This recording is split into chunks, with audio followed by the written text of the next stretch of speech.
자, 여러분 안녕하세요. 2025년 국가직 구급 시험 대비 우리 국세죠. 국세 파트 핵심 기출 백제 OX 특강을 지금부터 시작하도록 하겠습니다. 부연 설명 필요 없이 바로 문제풀이부터 넘어가도록 할게요. 자, OX 문제는 국세 기본법부터 시작합니다. 문제 읽어보겠습니다. 납세자란.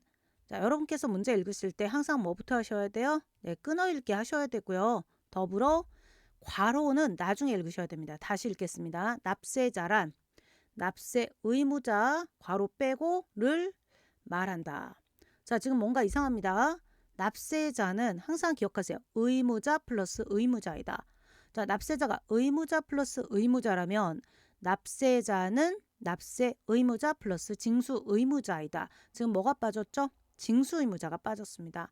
납세 의무자 안에 연대 납세 의무자, 그 다음에 제2차 납세 의무자, 보증인이 들어가는 거는 맞았어요. 맞았는데 하나가 빠졌다라는 거죠. 의무자 플러스 의무자. 자, 그래서 정답은 틀린 지문인데요. 그럼 옳은 지문. 우리가 정말 신경 쓰시고 보셔야 될 거는 옳은 지문입니다. 일단 연습하실 때 OX를 먼저 하시되 옳은 지문 다시 보시면 납세자랑 끊고 납세 의무자 플러스 괄호 일단 건너뛰시고 그 다음에 괄호 세법에 따라 국세를 징수하여 납부할 의무를 지는 자이다. 그래서 징수가 빠졌죠. 그래서 징수 의무자가 빠졌기 때문에 틀린 지문이고요. 자, 다시 한번 납세자는 뭐라고요? 납세자는 납세 의무자 플러스 징수 의무자이다. 반드시 기억하셔야 되겠습니다. 그래서 항상 의무자 플러스 의무자이다. 요거를 기억을 해주세요. 자, 많이 보셨던 거지만 다시 한번 정확하게 기억하셔야 됩니다. 납세자는 납세 의무자 플러스 징수 의무자이다. 해보시고요. 자, 2번으로 갑니다. 국세기본법 또는 세법에서 규정하는 끊고 자, 신고 신청 청구 급밖의 서류의 제출, 통지, 납부 또는 징수에 관한 자, 뭐가 기한이 공휴일, 대체 공휴일, 토요일, 일요일이거나 근로자의 날 제정에 관한 법률에 따른 근로자의 날일 때에는 자, 공휴일, 대체 공휴일, 토요일, 일요일, 근로자의 날 나오면 문장의 제일 끝에부터 보셔야 되죠. 자, 뭐가 빠졌어요? 지금 뭐 빠졌네. 다음 날이 빠졌습니다. 그쵸? 다음 날 없으면 안 되는 거고요.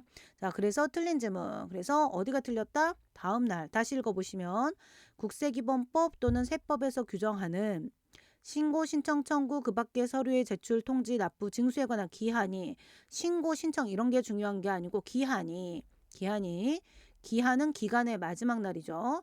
괄호 열고 공휴일 동그라미 대체 공휴일 동그라미 토요일 동그라미 일요일 동그라미 하나 더 근로자의 날 동그라미 일 때에는 기한이 딱 거기에 걸렸다. 그러면 다음 날부터 보셔야 됩니다. 그래서 다음 날을 기한으로 한다. 자, 굉장히 중요한 지문이었고요. 3번으로 갑니다. 우편으로 끊고 자, 신고서 종류가 세 가지죠. 괄호 열고 과세표준 신고서 당초 법정 신고기한 내에 신고가 되면 과세표준 신고서라고 하고요. 끊고 과세표준 수정 신고서 세금을 더 낼게요 라고 하는 신고서 끊고 경정청구서 괄호 닫고 그럼 이게 신고서 그룹이고요. 괄호 열고 과세표준 신고서 과세표준 수정 신고서 경정청구와 자 뭐예요? 관련된 서류 그쵸 첨부 서류죠 를 제출한 경우에는 뭐예요? 우편으로 신고한 경우죠. 우편으로 과세표준 신고서를 제출한 경우에는 제일 중요한 용어 우편 날짜 도장 나와야 되고요. 잘 나왔고 만약에 우편 날짜 도장이 찍히지 않았다 또는 분명하지 않다 그러면 지금 이걸 뭐라고 하죠? 발신주의 특례라고 합니다. 그래서 도달한 날이 아니고 발송된 날에 그러니까 통상 소요되는 우편, 우송일수를 기준으로 해가지고 발송된 날에 상당하다고 인정하는 날에 신고되거나 청구된 것으로 본다. 따라서 정답은 틀린 지문인데 그럼 옳게 고치면 뭐죠? 항상 옳은 지문 기준으로 먼저 보셔야 돼요. 다시 우편으로 끊고 괄호 열고 과세표준 신고서, 과세표준 수정신고서, 경정청구서 끊으셔도 되고 괄호 닫으셔도 되고 괄호 열고 과세표준 신고, 과세표준 수정신고, 경정청구와 관련된 서류를 제출한 경우 괄호 닫고 그때는 어떻게 합니까? 제일 기준이 되는 날 우편 날짜 도장 하시고요. 만약에 우편 날짜 도장이 분명하지 않다. 그때는 발송한 날에 인정되는 날을 찾아서 그날에 신고되거나 청구된 것으로 봐야지. 갑자기 도달주의로 가시면 안 돼요. 4번으로 넘어가겠습니다. 이거 너무 중요하죠. 연대 납세 의무자에게 서류를 송달할 때에는 어떻게 해야 된다? 원칙 서류는 명의인한테 가는데 연대 납세 의무자가 100명이면 어떡할 거냐? 100명한테 전부 다 보내야 되느냐? 아니죠. 대표자한테 보내면 되는 거고요. 대표자가 불분명할 때는 어떻게 한다? 징수하기에 유리한 자를 명의인으로 한다가 자 일단 대표자한테 보내시면 되고 대표자를 모르겠다 그러면 징수상 유리한 자한테 보내시면 된다는 뜻이에요. 하지만 딱 두 가지 예외가 있습니다. 고지와 독촉 두 가지 예외. 갑자기 뜬금없이 압류가 튀어나오면 안 되죠. 이거 기출문제입니다. 강제징수에 관한 서류는 모두에게 각각 송달하는 서류가 아니고 압류 통지서는 대표자를 명의인으로 하시면 되는 거예요. 그래서 일단 고지와 독촉 몇 개? 두 가지 서류의 경우에는 누구한테 송달한다? 모두에게 각각 송달하는데 그거 빼고 압류 통지서 같은 것들은 어떻게 해요? 대표자한테 송달하면 된다. 따라서 이 문장은 틀린 지문이고요. 올바르게 다시 고치면 다시 읽겠습니다. 옳은 지문. 연대납세무자에게 서류를 송달할 때에는 대표자를 명의인으로 하고요. 대표자가 없을 때에는 연대납세 의무자 중 국세를 징수하기에 유리한 자를 명의인으로 하는데 딱 두 가지 예외 고지와 독촉은 모두에게 각각 송달하여야 한다. 되셨죠? 이건 국세징수법에도 잘 나오는 지문이니까 완벽하게 암기해 놓으시고 5번으로 갑니다. 송달하는 서류는 끊고 송달받아야 할 자에게 원래 도달주의 원칙이에요. 하지만 만약에 송달이 뭐죠, 여러분? 서류 제출과 송달 다른 거 아시죠? 서류 제출은 납세자가 국가에 국세청에 내는 서류를 얘기하는 거고요. 송달은 과세, 관청, 세무서, 지방국세청, 국세청이 납세자 등에게 보내는 정부가 국민에게 보내는 거를 송달이라고 합니다. 그래서 얘는 도달주의에 예외가 없어요. 도달할 때 효력이 발생하는 거를 도달주의라고 하고 도달주의에 예외가 없다. 그런데 이 전자송달은 전자우편 주소로 입력을 해주거나 아니면 국세정보통신망에 저장을 함으로써 송달의 효력이 발생하는데 그러면 이 도달 시점을 언제로 볼 거냐? 우리가 카톡 들어오면 된 거지. 그걸 내가 클릭을 안 했다라고 해서 카톡이 안 온 건 아니잖아요. 그래서 얘는 항상 입력과 저장이라는 말이 들어갑니다. 에 송달 받아야 할 자에게 도달한 것으로 본다. 여기까지는 맞았어요. 여기서 이제 주의하실 거 여러분 전자 신고의 효력 발생 시기는 언제죠? 국세청장에게 전송된 때이다. 자, 전자 신고는 국세청장에게 전송된 때고요. 전자 송달의 경우에는 어떤 경우? 입력 또는 저장 이렇게 가셔야 되죠.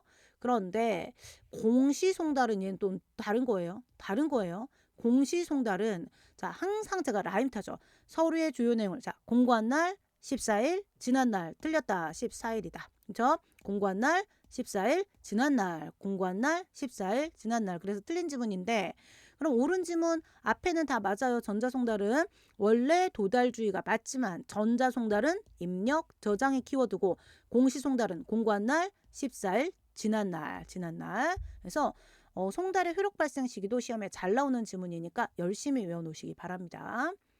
공시송달을 하는 방법은 여러 가지가 있습니다만 세무서 게시판에 게시하는 방법, 관련 지방자치단체 게시판에 게시하는 방법, 지방자치단체 홈페이지에 게시하는 방법, 국세정보통신망을 이용해서 게시하는 방법, 관보 일간신문, 신문에 게시하는 방법이 있어요. 그런데 모두 각각 단독 한 가지 방법만 적용하는 게 가능한데요.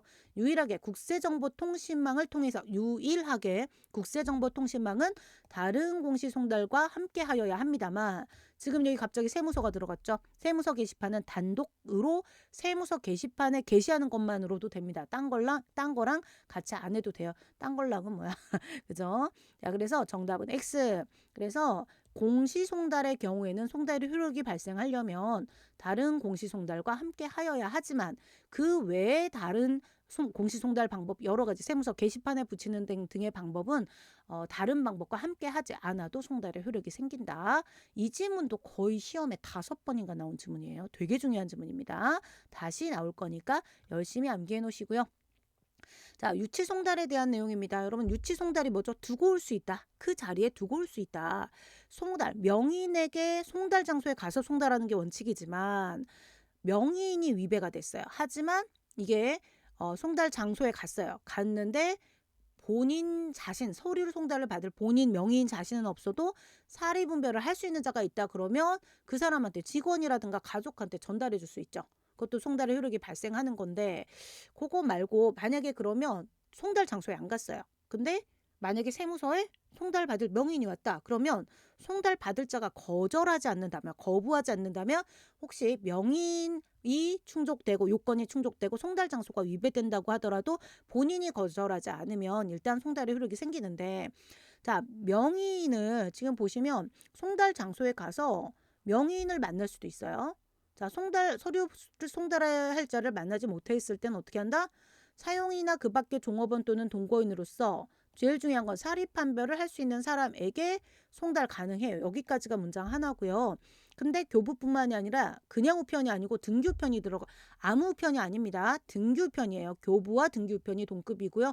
그런데 그러면 원래 송달 장소에 갔을 때 본인을 송달받아야 할 본인을 만날 수도 있고요. 또는 그 사리 판별을 할 수 있는 사람, 둘 다 상관없어요. 그런데 제일 중요한 거, 이 말이 들어가야 돼. 정당한 사유 없이 서류 수령을 거부한다. 그럼 어떻게 한다? 두고 올 수 있다. 이 얘기는 두고 와도 송달의 효력이 생긴다는 얘기거든요. 자, 그래서 요거는 맞는 지문. 그리고 이걸 뭐라고 한다? 유치송달이라고 한다. 유치송달은요, 자, 교부송달과 등규편 송달의 경우에 가능한 거고요. 하지만 송달 장소에 갔는데 아무도 없다. 그럼 유치송달 할 수 없습니다. 어떻게 해요? 한 번 더 가셔야죠. 그래서 2회 이상 방문했는데 그래도 2회 그 횟수 차이가 처음 방문하고 마지막 방문 사이가 3일 이상이고 3일 이상을 카운트할 때 뭐 토요일 일요일 같은 거 다 빼고 해서 요건 충족하면 공시송달은 하여야 하는 게 아니에요. 공시송달 할 수 있는 케이스가 되니까 일단 유치송달과 공시송달 사유를 혼동하지 않도록 조심하셔야 되겠습니다. 8번으로 갑니다. 자, 이거는 실질과세 원칙에 대한 내용이죠. 제3자를 통한 간접적인 방법이나 또는 둘 이상의 행위 또는 거래를 거치는 방법으로 국세기본법 또는 세법에 이 말이 들어가야 돼요. 부당하게, 혜택을 부당하게 받기 위한 것으로 인정되는 경우에는, 자, 제일 중요한 게 경제적 실질에 따라서 보세요. 제3자를 통한 간접적인 방법은 당사자가 직접 거래를 한 것으로 봐버리고요. 둘 이상의 행위 거래를 그냥 연속된 하나의 행위, 얘가 여기로 연결된 거고 얘가 여기로 연결된 거죠. 한 거래를 한 것으로 보아 국세기본법 또는 세법을 적용한다. 경제적 실질과세에 대한 내용이고 맞는 지문입니다. 되셨죠? 근데 여기에서 이 뭐 세법 혜택을 받기 위한 것인지 여부에 상관없다. 그럼 틀리는 거죠. 그래서 이 지문도 시험에 되게 잘 나온 어떤 과세? 실질과세인데 경제적 실질과세 원칙에 대한 지문이다. 자, 9번으로 가셔서 국세를 납부할 의무가 확정된 소득 수익 재산 행위 또는 거래. 뭔가 어감이 이상하죠. 자, 소급과세 금지? 아, 이거는 소급과세 금지죠. 소급과세 금지는 확정 시점이 아니고 언제 기준? 성립 시기, 입법상의 소급과세 금지는 성립 이후의 세법 개정에 의로는 소급하지 아니한다. 그 개념이기 때문에 확정이 아니고 성립으로 바뀌어야 되는 정말 자주 나오는 지문입니다. 그래서 국세를 납부할 의무가 성립한 소득수익 재산 행위 거래에 대해서는 성립 후에 새로운 세법에 따라 소급하여 과세하지 아니한다. 그래서 기간과세 세목의 경우에 일정 과세기간 단위로 과세하는 법인세, 소득세, 부가가치세는 과세기간 종료일이 예를 들어 소득세다. 그럼 1월 1일부터 12월 31일까지가 일반적인 과세기간이고 12월 31일이 되기 전에 연도 중에 세법이 개정되었으면 1월 1일부터 바뀐 세법을 적용할 수 있고 걔를 부진정 소급이라고 하죠. 왜요? 연도 중간은 아직 과세기간 종료일이 안 돼서 납세 의무가 성립하지 않았기 때문입니다. 그래서 일단 소급과세, 입법상의 소급과세 금지 원칙의 기준은 확정 시기가 아니고 소급 시기 기준으로 간다. 굉장히 중요한 지문이니까 기억해 놓으시고요. 자, 10번도 우리 그 납세 의무 성립 확정 소멸에서 잘 나오는 질문입니다. 이거 3번인가 나왔어요. 금융보험업자의 수익금액. 원래 교육세는 교육세, 농어촌 특별세는 본세를 따라갑니다. 해당 국세가 성립할 때 같이 성립하지만 금융보험업자의 수익금액은 수익은 일정 기간 동안 합산을 해야 되니까 성립할 때 하는 게 아니고 과세기간이 끝나는 때 성립한다. 그래서 틀린 지문이고요. 올바른 지문을 외우셔야죠. 언제? 수익 금액 나오니까 기간이다. 기간이 필요하다. 그래서 과세기간이 끝날 때 성립한대. 한대요. 자, 이것도 잘 기억을 해 놓으세요. 자, 총 100개를 한꺼번에 풀면 너무 힘들어요. 그래서 1번부터 10번까지를 반복 학습을 하시면서 조금 어느 정도 외워졌다 그러면 11번으로 넘어가시면 되겠어요. 최소 3번에서 5번 이상 듣고 11번으로 넘어가시기를 권해드리고요. 국가직 구급시험에서 무조건 나온 지문들입니다. 자, 국세기본법 1번부터 10번까지 풀어드렸고요. 자, 이번 시간 여기서 마무리하고 다음 시간에 11번으로 찾아뵐게요. 수고하셨습니다.